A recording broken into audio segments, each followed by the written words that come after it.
Para mim, Manuel José Henriques é uma personagem fascinante, e polivalente, com muitas facetas. Evidentemente que ele, para mim, foi, antes de mais, um queridíssimo amigo que eu tive o privilégio de que me acontecesse na minha vida e cujo vazio ainda continua por preencher. Penso que na minha vida e na vida de tantos e tantos amigos que ele deixou. Ele foi uma figura de primeiríssima importância, de primeiríssima grandeza na cidade de Coimbra. Ele é um intelectual conhecido, prestigiado, ao nível, sei, de um Paulo Quintela, de um Miguel Torga, de um Joaquim Namorado, de um Mário Vilaça, enfim, de um Orlando Carvalho. Eu sei, figuras, referências que são para nós e que temos o dever de memória, temos o dever de preservar e de homenagear nesta cidade, que por vezes é tão madrasta para os seus próprios filhos. Mas Lausanne é também um misto de cientista e de poeta, direi. Cientista quase mais do que cientista, eu diria que ele é quase um sábio. E um sábio porque ele foi muito longe e muito fundo em todas as várias áreas que praticou, as áreas a que se dedicou, a que dedicou o seu conhecimento e a sua pesquisa, na etnografia, na etnologia, na antropologia, na musicologia, enfim, naquilo que podemos chamar, em geral, de uma forma ampla, na cultura popular. Foi, de facto, um apaixonado por essa cultura e um investigador incansável nesse ramo. E, claro, também na própria medicina, não podemos esquecer, porque era a sua opção profissional primeira, e foi também, como se sabe, um médico reconhecidíssimo a nível nacional. Eu digo que ele foi um cientista, um sábio, se quisermos, e também um poeta. Um poeta porquê? Um poeta, e eu às vezes chamava-lhe um sacerdote laico, pela maneira como ele, a magia que ele conseguia que se instalasse em qualquer mesa, em qualquer lugar onde ele estivesse e onde houvesse pessoas à volta para conversar. Portanto, eu penso que era quase, não era mais do que comunicação, aquilo que acontecia quando se conversava ou quando se estava na mesa com Manuel Lausanne. Era uma celebração.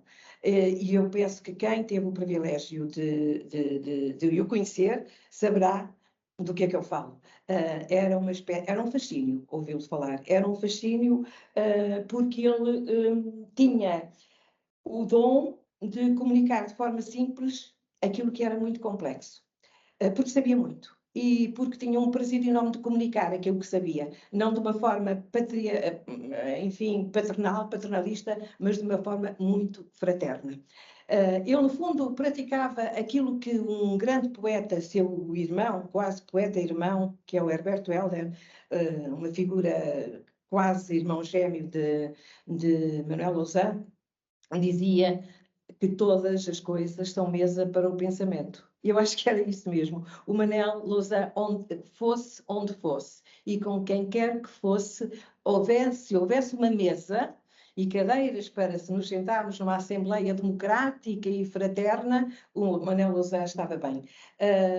A mesa tinha que ser, porque a mesa é também o sinónimo da fraternidade e da distribuição e da partilha do pão e das palavras, obviamente. A propósito, ele falava muito disto que eu estou a falar, ele dizia, chamava a isto conversas vadias. Falava de conversas vadias, porque de facto nunca sabíamos onde começávamos, nunca sabíamos por onde é que acabavam. E nós, mais estudiosas um pouco enfim, da figura, da personagem, chamámos-lhe o ócio conversado, porque muitas vezes parece que é ócio, mas não, é um ócio com proveito, digamos assim, com partilha e com retorno. Dito isto, penso que o cimento que unia todas estas facetas variadas e complexas do Manuel Lausanne às quais, evidentemente, teremos que acrescentar ainda a dimensão muito importante de lutador e de resistente antifascista, lutador pela democracia, pelo 25 de Abril,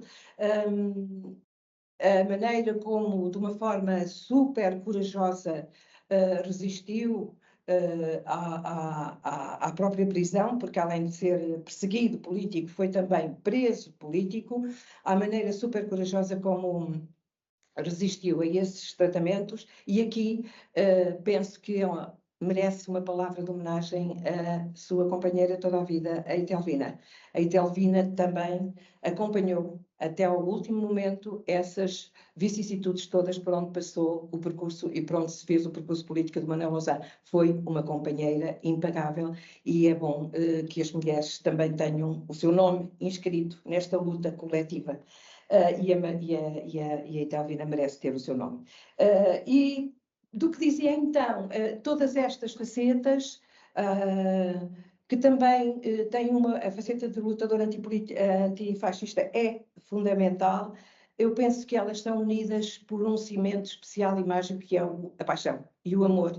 O amor pelo saber, o amor pelas palavras, pelo uso das palavras, pela origem das palavras, pela sua natureza, porque no fundo é pelas palavras que esse saber se pode comunicar, não há outra maneira. Comunicar por palavras podem ser ciência, podem ser científicas, mas podem também ser poéticas e musicais, e isso ele manejava muito bem, essa ligação, esse entrelaçar entre a ciência e a poesia, como disse. E finalmente um amor e uma paixão de toda a vida pelo seu próprio povo. Foi ele que o moveu, foi esse amor de sempre que o moveu. Uma paixão pelo povo, não folclorizada, mas uma paixão com muito respeito pela dignidade e pela essência do povo. Um povo a quem ele jurou, afim ao cabo, fidelidade toda a vida, e que, no fundo, mais não fez do que perseguir de todas as formas de que falei aqui, algumas, perseguir de todas as formas a alma, a essência desse mesmo povo. Acho que é aí que se pode condensar melhor o trajeto de vida do meu querido Manuel Lousã Henriques.